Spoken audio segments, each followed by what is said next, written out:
podcast Se Meu Bisturi Falasse, e hoje com a presença ilustre da professora Tati Deliberador.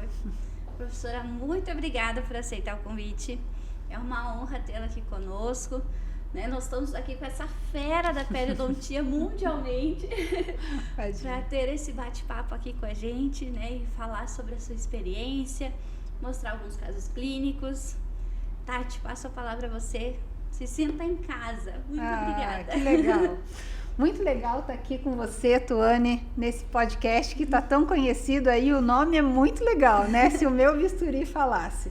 Porque a gente que é da área cirúrgica sabe que se realmente ele falasse, ia entregar muita coisa boa. Sim. E às vezes complexas, né? Ou de complicações também. Então é um prazer enorme estar aqui com você. Ainda mais nessa tua fase tão especial. Mostra a barriguinha para o pessoal, né? O Benício tá vindo aí e eu quero agradecer muito o convite mesmo. É um prazer, porque assim, você sabe o quanto eu te admiro, porque a gente que é professor, e você foi minha aluna, é muito, é igual mãe com filho. A gente sente muito orgulho da onde vocês, qual é o caminho que vocês traçam e aonde vocês chegam. E você já chegou muito longe, vai chegar cada vez mais longe. Obrigada. E além disso, é uma excelente professora também, não é? Obrigada, prof. Eu acho que você sente isso um pouquinho com os teus alunos também, né? Esse Sim, carinho de mãe e filha. Exatamente. A gente fala que são os nossos filhotinhos aí que estão criando asas, né? E a gente fica orgulhoso de ver. Os filhos acadêmicos, né? Verdade. Temos vários. Obrigada pelo carinho. Bom, mas a gente está aqui para falar de periodontia e eu realmente amo a periodontia. Eu sou periodontista e implantodontista. Tenho mestrado, doutorado e pós-doutorado em pério. E trabalho muito com as duas especialidades, porque eu acho que elas andam juntas, né? Mas eu sempre, quem me conhece fala, me vê como periodontista, não me vê como implantodontista, porque realmente eu amo a periodontia, gosto muito da implantodontia, mas amo a periodontia. Então, estar aqui hoje falando sobre periodontia para mim é um prazer enorme. Que bom. E fala um pouquinho assim para nós, prof. Você que é referência nessa área de pério, qual que é a importância da especialização da periodontia, né? Que hoje a gente vê que os alunos estão se formando, estão indo muito para a área estética, e a pério é a base de tudo, né? É o nosso chão ali da construção, né, da cavidade bucal. Então, conta um pouquinho para nós qual que é essa grande importância que a gente tem que ver e entender da periodontia. Então, eu acho que a periodontia, muitas vezes, ela é mal vista, né, pelos alunos, desde a graduação.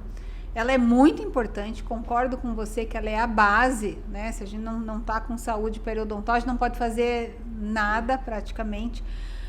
Mas às vezes ela é mal vista, porque o aluno na graduação vê a periodontia assim, eu tenho que só raspar, e a periodontia vai muito além disso. Eu acho que a periodontia, se a gente conseguisse enxergar como eu enxerguei, por que eu fui ser periodontista primeiro? Sim. Porque aconteceu isso comigo. Eu, numa clínica minha de graduação, primeiro tinha um professor, o professor Laerte Bren, que eu sempre falo dele, que era periodontista, era meu professor de periodontia, eu admirava ele, falava, meu Deus, quando eu crescer eu quero ser igual a ele. E numa clínica, eu tive a experiência de ter um resultado muito positivo com o tratamento periodontal, de raspagem. Então, foi um paciente que chegou com doença, com uma periodontite, ele era fumante, bem avançado. Eu fiz a raspagem, fiz orientação de higiene e depois de 30 a 45 dias na reavaliação, ele voltou e aquilo me surpreendeu. A resposta que o organismo teve, a colaboração do paciente me surpreendeu. E eu acho que é isso que falta para os alunos na graduação, esse encantamento de você sair de um quadro de doença para saúde, né? Às vezes o aluno só fica naquilo, é raspar. Então, eu acho que o primeiro ponto é esse, a periodontia, ela gera essa qualidade de vida, essa saúde para o paciente. Hoje nós sabemos que, hoje não, há muitos anos, né, está comprovado cientificamente, que o paciente que tem doença periodontal pode ter algumas complicações sistêmicas graves, né, como aumentar o risco de infarto do miocárdio, AVC, parto prematuro. Então a gente tem que estar com essa saúde bucal aí. Então é isso que me encantou e é uma pena que às vezes os alunos de graduação não veem a periodontia dessa forma. E na graduação também, eu acho que os alunos às vezes não se encantam tanto, porque não é o foco a gente ensinar muito cirurgia periodontal. E hoje, com esse mundo digital que nós vivemos, né, com essa evolução que a gente teve desde a pandemia, os alunos veem muitas coisas no YouTube, no Instagram, cirurgias lindas de manipulação de tecido mole, e eles ficam decepcionados, porque eles falam, nossa, mas eu estou na periodontia e não estou vendo nada disso. Mas primeiro tem que ver a base, né, para depois você evoluir. Então a periodontia tem muita coisa. Sim, a gente precisa de degrau por degrau. Exato, né? Exato. Então a gente tem que começar ali no básico. É igual a cirurgia bucomaxilo, né? A gente que gosta da cirurgia na faculdade, a gente não vê cirurgia ortognática, Exato. cirurgia de trauma. Né? Então a gente começa com uma exodontia simples, uma raiz residual e assim vai evoluindo. Assim como na pele também. Exatamente. E a gente falando da pele. Então, como a gente começou, né? Comentou aqui falando do começo, que são as doenças base. Poderia falar um pouquinho pra gente do tratamento, da gengivite, da periodontite, da perioimplantite também? Sim, vamos falar. Eu acho que é um assunto bem importante, né? Quando a gente fala gengivite, é uma coisa tão simples. Ok, é simples, mas em torno de 80% da população, de 80% a 90% da população tem gengivite. Às vezes nos estágios bem iniciais, que não são nem diagnosticados de forma precoce. E se essa gengivite não é cuidada, e tem alguns fatores também que determinam essa evolução para a periodontite. Então, pacientes fumantes, pacientes com fatores genéticos envolvidos, pacientes com doenças sistêmicas, eles podem sim evoluir de um quadro de gengivite para periodontite. Então, tanto que a gente fala que a gengivite é uma precursora da periodontite. Não em todos os casos, mas em alguns casos, né? Então, só para relembrar aqui o pessoal que está nos escutando, a gengivite é uma doença inflamatória causada pelo biofilme. Então o fator etiológico é um biofilme disbiótico, né, que hoje esse é o termo adequado, que causa uma inflamação na gengiva, ou seja, no periodonto de proteção. E a gengivite induzida por placa, né, que é a mais comum, existem outros tipos.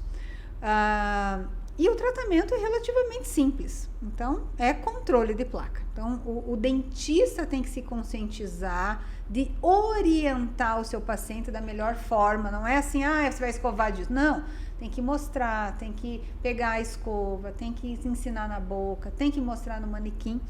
E então o principal tratamento é esse, além, obviamente, da raspagem supragengival, da profilaxia, né? E a gengivite é uma doença totalmente reversível. Então, a partir do momento que você trata, a gengiva volta a ter as suas características normais. É diferente da periodontite. A periodontite é uma doença que envolve tanto o periodonto de proteção quanto o periodonto de sustentação. E o periodonto de sustentação, formado de osso alveolar, cemento radicular e ligamento, dão sustentação para o dente. A partir do momento que eles são perdidos, doentes, começa a acontecer problemas, consequências, como recessão gengival, migração dentária, obviamente, formação de bolsa periodontal, perda de inserção. Então, é uma doença bem diferente da periodontite, que hoje a gente pode dizer, deve dizer, ela é uma doença que não tem cura. Antigamente eu falava, eu vou tratar a periodontite, hoje eu não posso. Eu posso falar que eu vou controlar a periodontite, porque uma vez o paciente com periodontite, ele sempre vai ter periodontite. É igual um paciente diabético. Uma vez o paciente diabético, ele sempre vai ter diabetes. O que a gente faz com o diabético? Controla. E o que a gente faz com a periodontite? Controla. E daí os profissionais também não têm essa consciência. Porque, primeiro, controlar a doença já é difícil, né? Como é que se faz um tratamento de uma periodontite hoje, digamos, generalizada? Não vou entrar em mérito de classificação, mas o paciente chega com uma periodontite ali, o paciente não tem nenhuma condição sistêmica, tá? É periodontite mesmo. Temos que fazer raspagem e alisamento radicular, supra e subgengival, onde a doença está instalada, orientação de higiene individualizada, por uma técnica de escovação específica, que a mais indicada é a técnica de base modificada, e motivar esse paciente. O paciente, eu tenho muito sucesso nos meus tratamentos de periodontite, eu faço periodontia raiz no meu consultório mesmo. Por quê? Porque eu consigo convencer o meu paciente que ele faz parte do tratamento. E ele faz parte, porque ele tem que higienizar todo dia em casa. Por quê? Porque o principal fator etiológico é o biofilme. E se ele não desorganiza esse biofilme, a doença não regride. Então eu converso com ele, eu explico o que é a doença, dou o diagnóstico, falo, o nome da tua doença é essa, o tratamento é esse, você faz parte do tratamento, vai higienizar, e eu faço a minha parte bem feitinha com raspagem. Que daí também tem outro problema, porque as pessoas não sabem fazer raspagem, Tony, né? Eu vejo assim, os meus alunos de especialização mesmo, estão lá quase se formando, eles fazem um enxerto de gengival livre, um enxerto de conjuntivo lindíssimo. Quando eu peço para raspar uma bolsa profunda, se batem, porque raspar é o procedimento mais difícil da periodontia, porque você tem que usar um instrumental adequado, afiado, não pode pular pedacinho do dente, não pode cansar a mão, não vou raspar isso aqui porque está muito difícil, daí a doença não melhora, né? Então, de gengivite e periodontite é isso. Uma outra coisa que eu acho que é legal a gente falar, e para conscientizar aqui quem está nos escutando, as pessoas não têm sonda periodontal. As pessoas, não é que não tem, ela tá lá escondida na gaveta, que eu digo, não tem na mesa. E, ok, eu não faço endo, por exemplo. Eu não faço orto, eu não faço buco. Mas eu sei diagnosticar um dente ou um paciente que precisa do tratamento. Sim. E eu acho que o clínico geral é obrigação saber, pelo menos, diagnosticar. Então, as pessoas não têm sonda, eles não sondam os pacientes, não diagnosticam desde uma gengivite precoce até uma periodontite e uma periimplantite, e às vezes fazem tratamentos em cima de uma doença periodontal, porque a doença periodontal, em alguns pacientes, ela é silenciosa, ela é escondida. O olho vai olhar e falar, não tem nada, a hora que você sonda, você cai num vazio. Exato. Né? Então, o que eu queria deixar aqui para quem está nos escutando é se conscientizem disso, tenham a sonda, não custa fazer uma sondagem de passeio. Né? A gente falou do Tertuliano aqui. Sim, antes, exato. E o professor Tertuliano, que foi professor da TU, trabalhou comigo muitos anos, eu falo que é o nosso pai, né, da equipe toda minha, eu não sou sozinha. Ele ensinou a gente a fazer uma sondagem de passeio. Esse termo é dele. E eu faço em todos os meus pacientes. Então, não custa pegar a sonda e passear. Vai passeando com a sonda. E daí você vai detectando. Opa, aqui sangrou. Opa, aqui tem bolsa. Opa, né? Porque o olho vai te dizer muitas vezes que tá tudo normal. Sim. Até eu lembro uma frase do professor Tertuliano falava bastante.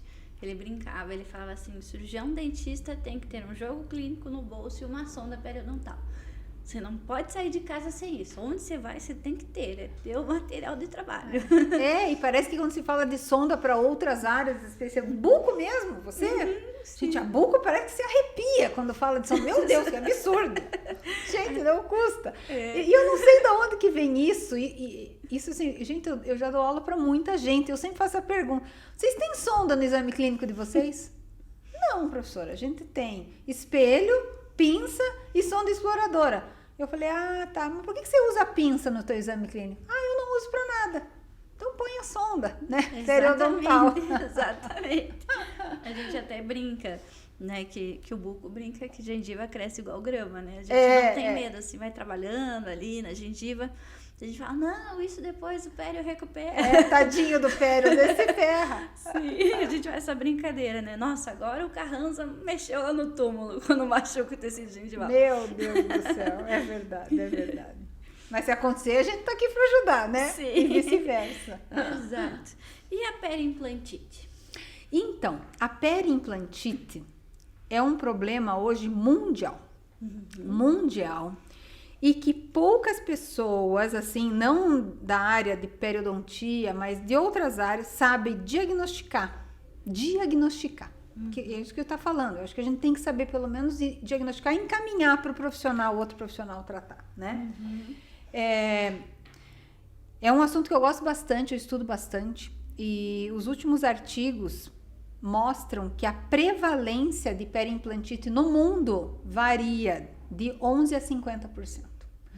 Então, assim, o que isso quer dizer? Por que às vezes é importante saber porcentagem? Porque no meu consultório, eu posso ter os meus pacientes reabilitados com implante, 11% desses pacientes, no mínimo, com periimplantite.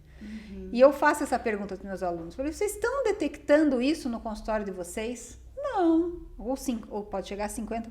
Não, eu não tenho tido periimplantite no meu consultório. Eu falo, tá. Mas você tem sondado os seus implantes? Não. Então é a mesma coisa, né? Então, quando o profissional que faz uma reabilitação com implantes, seja ela qual for, implantes unitários, múltiplos ou arcos totais, ele tem que conscientizar o paciente que o paciente precisa retornar ao consultório dele para fazer a manutenção, assim como a periodontite, né? De a cada 6 meses, estourando uma vez por ano. E quando o paciente chega no nosso consultório, é nossa obrigação, pelo menos, sondar. Daí os profissionais acham assim, mas eu não tenho sonda de plástico, de teflon. Não tem mais isso, Tony, não tem. Você pode usar sonda periodontal convencional para sondar, porque aquilo não vai riscar o teu implante. Então, sonda. E como é que se faz o diagnóstico da periimplantite hoje? A gente tem vou falar de dente agora, né? A gente tem o dente. Quando o dente está saudável, a gente fala que a profundidade de sondagem é até 3 milímetros. Quanto que é um sulco periimplantar saudável? Muda, é até 5. Então, esse é o primeiro ponto. Quando eu estou sondando um implante, se a minha sonda entrar até 5 milímetros, isso é considerado normal. Quando que vamos falar de mucosite primeiro, que é a amiguinha da gengivite, só que implante. Quando a minha sonda entrar de 5 milímetros com sangramento ou supuração à sondagem, é mucosite. Ou seja, só a mucosa está inflamada. E quando a minha sonda entrar mais que 5 milímetros com sangramento e supuração à sondagem, e eu tirar uma radiografia, porque daí tem que ter o raio-x, e observar uma perda óssea maior que 2 milímetros, que é a salserização, isso é periimplantite. Mas as coisas têm que estar acontecendo ao mesmo tempo. Tem que estar com profundidade de sondagem maior que 5, sangramento ou supuração à sondagem e perda óssea radiográfica maior que 2. Isso é periimplantite. Daí, ok, digamos que diagnosticamos a periimplantite. Como que trata? É um problema tratar a periimplantite. Primeiro, que os tecidos periimplantares são muito mais sensíveis que os periodontais. Então, a doença evolui mais rápido a partir do momento que ela se instala. Então, ela destrói rapidamente osso, gengiva e tudo mais. E as bactérias, o biofilme, que é o fator etiológico, vai se inserir naquelas roscas dos implantes no tratamento de superfície, que é um troço perfeitinho, né? Sim. A bactéria fica ali, entranhada. E pra gente tirar essa bactéria de lá? Então, a maior dificuldade do tratamento periimplantar hoje, das doenças periimplantares, é descontaminar a superfície. E pra gente descontaminar, a forma mais fácil que tem hoje, que todo mundo tem no consultório, é jato de bicarbonato. Né? Então, se recomenda fazer um tratamento cirúrgico, quando a bolsa periimplantar é muito... Você abre o campo, tira aquele tecido de granulação, descontamina a superfície com jato de bicarbonato. Eu, obviamente, uso o gel do Bluen, que é bactericida. E daí, se o defeito ósseo permitir, você faz um enxerto ósseo com uma membrana e tudo mais. Mas o importante da periimplantite é descontaminação. E eu falo assim, que se o paciente chega com periimplantite e o tecido está muito inflamado, não vou abrir cirurgicamente, que vai dilacerar tudo aquilo. Então, faz uma curetagem em campo fechado, joga o jatinho de bicarbonato lá em campo fechado, entra com antibiótico, é obrigado a entrar com antibiótico, associação de amoxicilina com metronidazol, e depois você abre cirurgicamente. Tá? Então, é um problema mesmo. Periimplantite é um problema. Aqui, por exemplo, né, nesse caso de periimplantite, um tratamento cirúrgico, o paciente apresentava bolsas periimplantares bem profundas, e daí foi feita a descontaminação mecânica e química. Então, a mecânica com jato de bicarbonato, e a descontaminação química, eu tenho usado muito o gel do Bluen, né? Então, ali o campo aberto, você põe o gel, deixa ele ficar, não precisa estar 5 minutos, de 2 a 5 minutos. Daí você lava bem e, se quiser, aplica de novo. Mas olha a característica, né? Aqui, o tecido tá limpo. certo? Então, eu tenho usado muito o Bluen para descontaminar. E eu queria mostrar para vocês um outro caso, aqui, ó, que a gente estava falando de lesão de furca, né? Sim.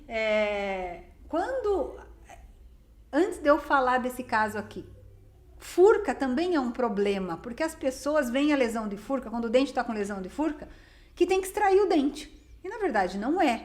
Isso também tem que acabar, viu, gente? Acaba com esse pensamento. A lesão de furca, por si só, sozinha, não condena o dente. O que condena o dente, eu falo, é o contexto geral do dente. Então, aqui o dente está com lesão de furca, mas olha o quanto de suporte periodontal eu tenho. Sim. Então, lesão de furca tem tratamento. E essa lesão de furca em específico é uma lesão de furca classe 2, que já tinha sido feito o tratamento periodontal básico, porque sempre se faz a raspagem em campo fechado antes. Se não melhorar, eu vou para a raspagem em campo aberto. E nesse caso, a gente abre o campo, tira todo o tecido de granulação, faz a raspagem de novo, o alisamento.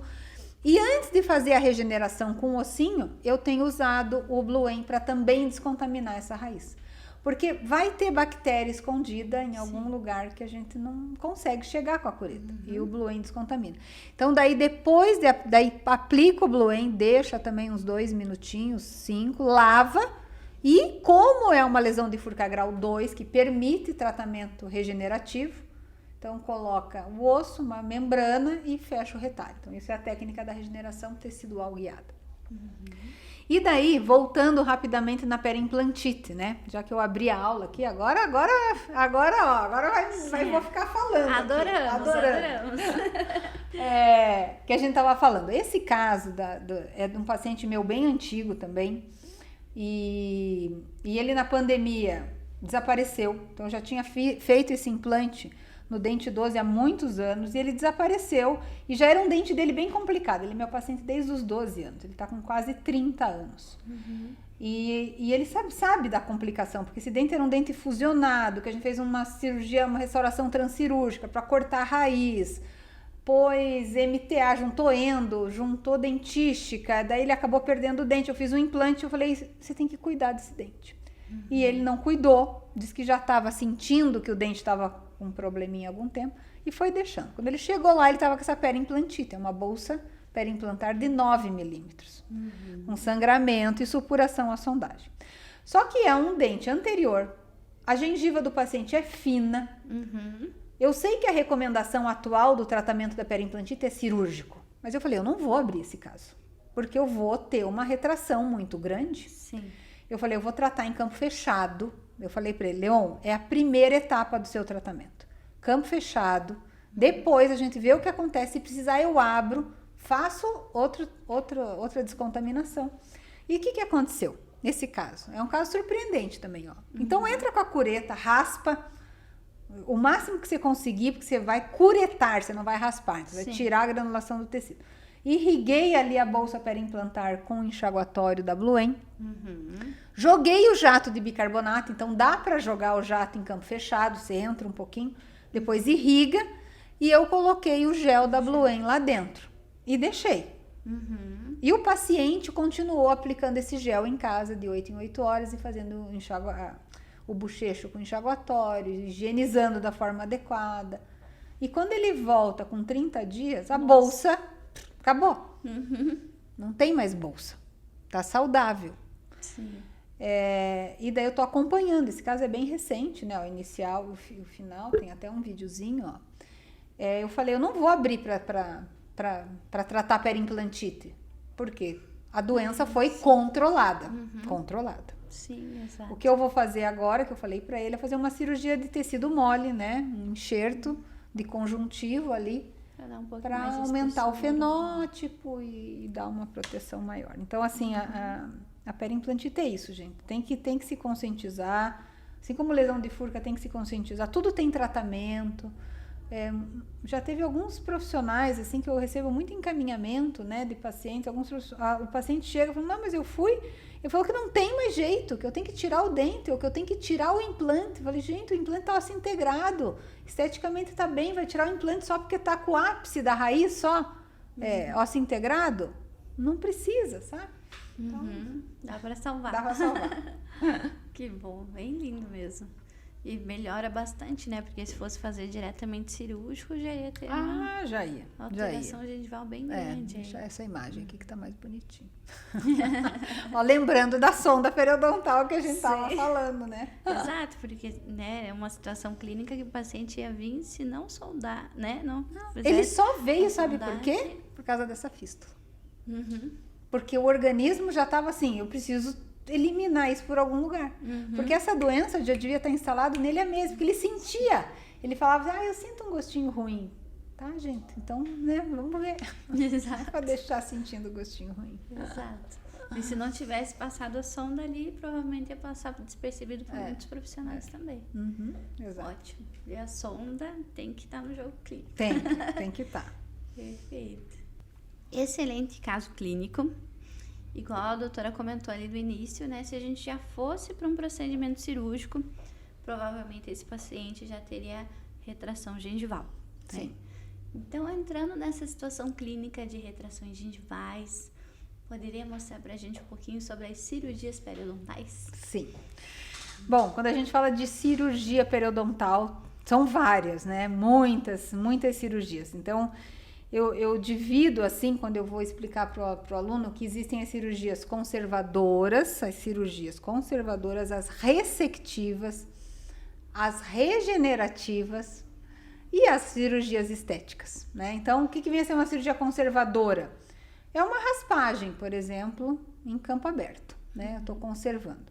O que é uma ressectiva? A ressectiva é quando corta um pedaço de alguma coisa.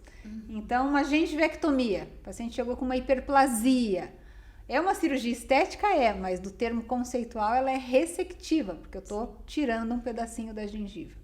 E o que é uma cirurgia regenerativa? É aquela da furca que a gente mostrou, que quando eu coloco algum material ou uso algum bioestimulador para tentar regenerar aquele tecido que foi perdido. E dentro das cirurgias, das recessões, né? As retrações ou recessões, tanto faz, às vezes não tem o certo ou o errado. Entra numa parte de cirurgia estética, uma cirurgia plástica periodontal, ou também chamado de cirurgia mucogengival. E é um problema bem comum, né? Então, aqui tem um caso recente também do meu consultório. A paciente fez uso de aparelho ortodôntico e ela apresenta um fenótipo bem fininho. E devido à movimentação ortodôntica, perdeu a tábua óssea vestibular. Isso é bem importante dizer que não é erro, é uma consequência da orto, né? Perdeu a parede óssea vestibular e acabou desenvolvendo, num primeiro momento, uma recessão pequena e depois a recessão foi aumentando. Porque o paciente também vai deixando. E ela chegou no meu consultório desesperada também. Ela falou, eu já tô aqui para vir aqui por uma indicação do meu orto há muito tempo. E foi deixando, porque quando fala que é cirurgia, que vai ter que fazer cirurgia, as pessoas vão deixando. E chegou nesse quadro que é crítico. E a gente vê ali o processo inflamatório instalado. Então, quando o paciente tem uma recessão gengival, e aquela recessão gengival está estável, não tem hipersensibilidade, não incomoda o paciente esteticamente, a gente não tem obrigação, eu como periodontista, de intervir. Eu vou acompanhar. Agora, essa daqui era pequena. E pelo paciente não higienizar direito, foi acumulando biofilme. E o biofilme levou ao aumento dessa recessão, né? Que tem tratamento. É um tratamento fácil? Não. Nesse caso não é fácil. Quanto maior a retração, mais difícil é o procedimento. Mas, de novo, o mais importante num primeiro momento é fazer o quê? Raspar, né? Então, eu tenho que raspar, orientar o paciente com a higienização. Nesses casos, eu recomendo muito escovinha unitufo. Então, não é só com a escova convencional, ela tem que limpar com a unitufo. E depois desse tecido cicatrizado, vai para o procedimento cirúrgico. E daí, aqui nós temos até algumas opções de cirurgia periodontal, que varia muito da experiência clínica de cada profissional, né? Posso fazer um enxerto gengival livre aqui, que é pegar um pedacinho da gengiva do céu da boca, para quem não sabe, né? Acho que a maioria que vai estar nos escutando sabe, mas não custa explicar. Um pedacinho de gengiva do céu da boca com o tecido epitelial e conjuntivo e colocar aqui com o objetivo de recobrir um pouquinho essa raiz e aumentar a faixa de tecido queratinizado. Uma opção. Segunda opção, quem tem mais experiência, posso fazer um enxerto de tecido conjuntivo direto, aqui com deslize lateral do retalho, para eu ganhar mais, recobrir mais e não ter a consequência do enxerto de gengival livre é aquela chicletes, né? Aquele aspecto de chiclete. Depois já vou abrir um caso aqui pra gente ver. Dá, desde que você tenha experiência clínica para isso. Sim. Ah, mas eu vi o fulano de tal no YouTube fazendo uma técnica da tunelização, que ele tuneliza, ele pega tunelizadores, vem para cá e vem para lá e puxa para... Ótimo, funciona? Funciona. Na tua mão funciona? Você já fez? Você tem... Depende, sabe? Então, assim, quando a gente fala de cirurgia mucogengival para recobrimento radicular, tem inúmeras técnicas. A gente podia ficar aqui 8 horas falando disso. Mas esse bate-papo aqui que eu tô fazendo é para conscientizar quem tá aqui conosco que, primeiro, a gente tem que resolver o problema da paciente do ponto de vista de inflamação. E segundo, você vai recobrir essa raiz com a técnica que você domina. É a mesma coisa de tirar o enxerto do palato. Ah, eu quero tirar pelo traço único. Você sabe, o palato do paciente é espesso, né? Então aqui, nesse caso, não vou mostrar a cirurgia toda, mas foi feito um deslize lateral do retalho com um enxerto de tecido conjuntivo. Então pegou esse tecido do canino, girou e pôs um conjuntivo por baixo. Porque é a técnica que eu mais domino. Eu até, quando a paciente chegou, vou ser bem sincera, eu ia fazer a técnica da tunelização, tava com os tunelizadores na mesa. A hora que eu olhei, eu falei, não, eu não vou me arriscar, porque não é uma técnica, a recessão é muito grande, Sim. E não é uma técnica que eu domino como a outra. E mesmo nessa aqui foi bem difícil, porque o fenótipo da paciente é muito fino. Né? Mandíbula é muito mais difícil que maxilar, até fenestrou aqui, ó. Tenho vergonha de mostrar, não, fenestrou. E a hora que fenestrou, eu falei, meu Deus do céu, e a paciente é super exigente, né? É um pouquinho ali, mas dá um nervoso. Obviamente, eu usei o Bluen, né? Para otimizar essa cicatrização, tanto no leito receptor quanto no leito doador, né? Foi um enxerto bem grande. E daí aqui o pós-operatório de 28 dias. Nossa. Ficou muito legal, para 28 dias a cicatrização tá muito legal. Ah, mas não recobriu 100%, calma. 28 dias, então assim, uma cicatrização de uma cirurgia dessa, pra gente falar final, é 6 meses. Cirurgia plástica periodontal, quando envolve enxerto de tecido mole, quanto mais o tempo passa, melhor fica. Não é uma coisa imediata.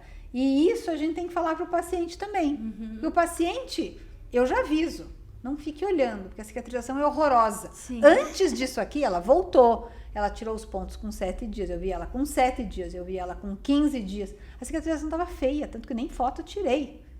Eu falei, não vou tirar. Eu falei, vai melhorando. Só que quando ela mesma vê com 7, 15 dias, ela fala, ai, tá horrível. Eu falei, mas eu já te falei que ia ficar horrível. Sim. Calma. A gente já tem que avisar o paciente, vai ficar feio. Mas no final fica bem bonito. Então a tendência, né, é ir melhorando. E aqui a cirurgia, ela tem, na verdade, 2 objetivos: de recobrir e aumentar o tecido periodontal, né? Mudar o fenótipo periodontal. Sim, que a gente fala. Veja o canino ali, que gordinho que ficou, né? Com o conjuntivo, que inclusive cicatrizou por segunda intenção, ó, porque ele ficou exposto. Certo? Mas, nossa, então, aquela imagem demonstrou bem certinho. Essa, né? O fenótipo dela melhorou muito. E muitas vezes situações como essa, assim, que não era o caso dela, mas a raiz está muito para fora do arco. E daí as pessoas também, às vezes o próprio profissional se decepciona porque ele faz a cirurgia e perde o enxerto.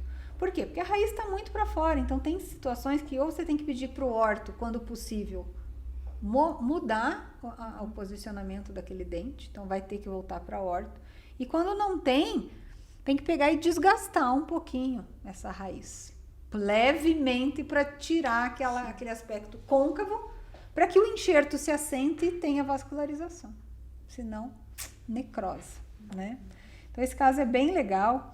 E daí eu quero mostrar um outro caso aqui,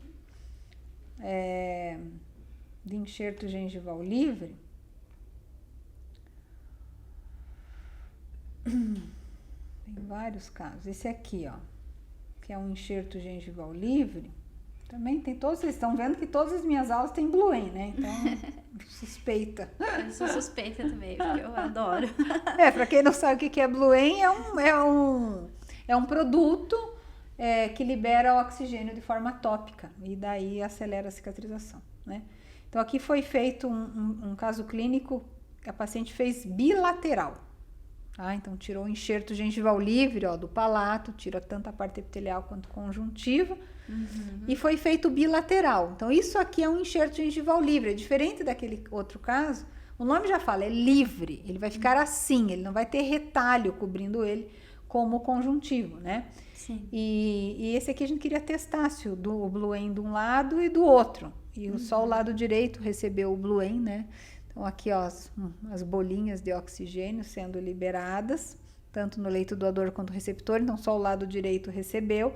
E a cicatrização do lado direito, com 3 dias, estava já bem melhor. Sim.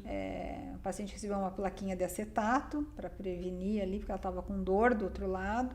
10 dias, olha a diferença de cicatrização, né? Uma cicatrização mais lisa, mais bonita. Olha o leito, olha o processo inflamatório, quando não recebeu o Bluen e quando recebeu. Isso aqui que eu queria mostrar, na verdade. Eu abri esse caso para mostrar isso. Que o enxerto gengival livre, a desvantagem dele é que ele fica com esse aspecto de chicletão. É diferente de um enxerto de conjuntivo, né? Então, quando possível, o que eu recomendo, que não são todos os casos, o aluno faça enxerto de conjuntivo, se tem habilidade clínica para isso, porque o enxerto de conjuntivo, ele recobre e ganha a gengiva inserida. E não tem essa contrapartida estética, né? Então, é bem legal. Nesse sentido aí. Uma diferença bem grande ali com o Bluen. Faz, e além disso, ó, a gente não pode afirmar, porque não é pesquisa, não é nada, mas a gente tem observado que forma mais tecido queratinizado quando usa o Bluen, porque estimula a formação de fibra colágena, né, o oxigênio. Então, não é uma afirmação científica, mas é uma observação clínica. O Bluen eu uso nas minhas cirurgia até mesmo a distração, né, finalizou a cirurgia, já coloco ele também. Dentro do alvéolo mesmo, né? E também entrego junto com o kit pós-operatório para o paciente. Depois que fizer a higienização, fazer a aplicação também. Do gelzinho, né? É fantástico. Para quem não conhece o Bluen, vai conhecer aqui a gente falando tanto, pelo menos vai ficar curioso, né? Muito bom. E sobre o sorriso gengival, que tanto a gente escuta, né? Os pacientes procuram, e as formas de tratamento. Pode falar um pouquinho pra gente sobre esse tratamento? Bom, sou super suspeita para falar disso, porque é um tema que eu amo de paixão. Inclusive, até no nosso projeto, né, no Aprenda Com Elas, tem uma minissérie completa sobre isso. Então, são 6 episódios falando só de sorriso gengival. E eu acho que quando a gente fala de sorriso gengival, o mais importante, de novo, é o diagnóstico. O diagnóstico de saber qual é o fator etiológico que está causando aquele sorriso gengival, que são vários fatores etiológicos. E o mais comum dentro da pério, né, que é o tema aqui da nossa conversa de hoje, é a chamada erupção ativa e passiva alterada. O que é isso? As pessoas às vezes não escutam muito falar dessa terminologia. Então, na verdade, a erupção ativa e passiva alterada, ela foi alterada por algum motivo, geralmente porque o fenótipo é muito espesso, o periodonto não migrou no sentido apical o quanto ele deveria. Então, fica tecido gengival cobrindo parte da coroa e o tecido ósseo também fica mais para coronal. E daí eu não tenho espaço biológico e por isso que a gengiva fica cobrindo a coroa, né? Então, quando o fator etiológico é a erupção passiva e ativa alterada, puro e simples, porque o sorriso gengival pode ter fatores acontecendo ao mesmo tempo, fatores multifatoriais, o tratamento mais comum, mais básico, é o aumento de coroa clínica estético, certo?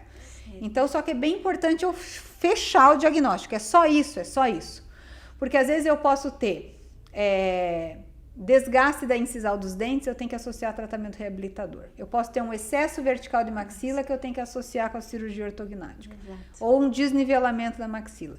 Eu posso ter um lábio curto e um lábio hiperativo, que às vezes eu também faço com ortognática e às vezes harmonização orofacial, né? Ou técnicas cirúrgicas para reposicionar esse lábio mais para coronal. Então, esse caso é um caso bem simples, bem básico, que a paciente não tinha nada, era só erupção passiva e ativa. Então, o tratamento é o aumento de coroa clínica, removendo esse colarinho de gengiva, removendo o tecido ósseo para restabelecer o espaço biológico, né? Então, eu tenho que fazer as marcações de quanto de tecido gengival eu vou remover. Então, eu vou sondando, de novo a sonda, pessoal, a sonda. Eu vou sondando e verificando, sinto até onde está a minha junção cemento-esmalte, né? Marco, então tem que ser medidas bem similares, ó, igual tá aqui, então não pode variar, uma C2, outra C5, né? Geralmente é 2, 3, 2, né?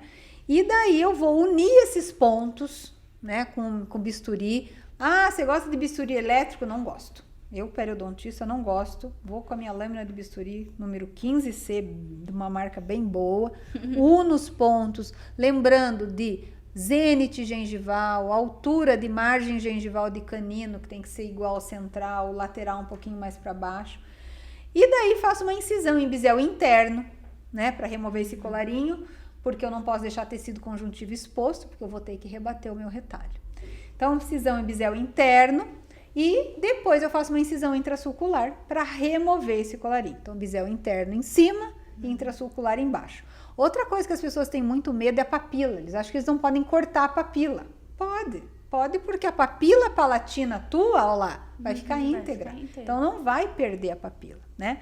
E daí, rebatendo esse retalho, então você faz as incisões, remove o colarinho, rebate o retalho. E na hora que rebate o retalho, eu tenho que restabelecer o espaço biológico. Certo? Então, eu faço uma osteotomia, medindo da junção cemento-esmalte até a crista óssea 3 milímetros, que é a nossa referência clínica para espaço biológico, né? Tá aqui, até tem uma imagem histológica, ó, que é um espaço que precisa existir para acomodar esses tecidos, epitélio juncional e inserção conjuntiva, né? Não vou entrar aqui no mérito de falar de espaço biológico, senão então eu fico mais 4 horas falando. E para fazer essa osteotomia, existem algumas formas. Então, a broca esférica diamantada, que é a mais comum, só que você tem que tomar cuidado, porque para não tocar muito na raiz, né? Sim. Senão você pode dar sensibilidade. O piezoelétrico, que é uma ponta específica desenvolvida pelo Paulo Cano, por isso que é PK, ponta Paulo Cano. E essa broquinha, que é fantástica, né? Eu não tenho nenhuma relação com a FG, mas essa broca é fantástica, porque ela vem com as medidas aqui, ó, de 3 milímetros, e ela só corta na parte de cima. Então, eu coloco ela aqui, ela vai cortar só na parte de cima e eu já vou vendo a medida como se fosse uma sonda periodontal. Então, é bem legal. Então, restabelece espaço biológico de todos os dentes, faz sulcos de escape quando, né, precisa, porque a anatomia da gengiva vai ficar mais bonita. Sutura, com uma sutura específica, também não é só com sutura simples. E aqui o pós-operatório da paciente, né, de 2 meses, como era e como ficou. Então, é uma cirurgia muito satisfatória. Eu adoro fazer isso. Se eu pudesse fazer isso todo dia, não posso. Me mandem pacientes que eu faço. Mas é muito satisfatória, tanto para o profissional como para o paciente. Porque o paciente, na verdade, ele já sai diferente. Ele já vê o comprimento do dente dele. Sim, né? Exato. Então, isso aqui é um caso básico, né? Existem outras formas de tratamento para o sorriso, inclusive fluxo digital, uso do PerioGuide, mas daí a gente vai ter que falar disso em outro momento. A gente vai ter um momento só para isso. Exato. Só de fluxo digital. Só. Maravilha. Já veio muitos pacientes para mim também para verificar, para fazer cirurgia, né, gengival, e na verdade era um paciente com a cirurgia ortognática. Exato, porque era excesso vertical de maxila. Exatamente. E daí tem pacientes que às vezes não querem fazer a cirurgia ortognática, né? E daí na pério tem outras formas de tratamento, que vocês também fazem na boca, é reposicionar o lábio. Exato. através de colocação de cimento ou sutura de músculo, ou o uso também da toxina botulínica, mas só que é temporário. Exato. Não tem muita coisa. Amei, prof. Amei todas as informações. Nós tivemos uma aula aqui de pério. Né? Como eu já tinha falado anteriormente, a professora Tati é fantástica no assunto. Por isso que nós convidamos você para vir conversar com a gente sobre esse tema, que, como a gente falou, né, é a base de tudo, que nós temos diversos caminhos. Né? A pério tem todo o caminho do tratamento básico, né, numa gengivite, até tratamentos cirúrgicos mais avançados, tratamentos estéticos. E quando eu estava na graduação, eu gostava muito de pério também. E, né, por isso que, como eu falei, depois que eu fiz a bucomaxilo, eu terminei a residência e falei, não, agora eu tenho que fazer uma especialização de pério e implante, porque a gente sabe fazer uma reconstrução de face, eu tenho que saber tratar a parte básica da cavidade bucal também, né? Então, muito obrigada pela aula, foi maravilhosa, eu queria ficar aprendendo mais aqui, eu adorei. Que bom! Eu olhando e relembrando meus tempos de aula com a prof, amei. Muitíssimo obrigada. Eu que agradeço, viu? Eu agradeço muito.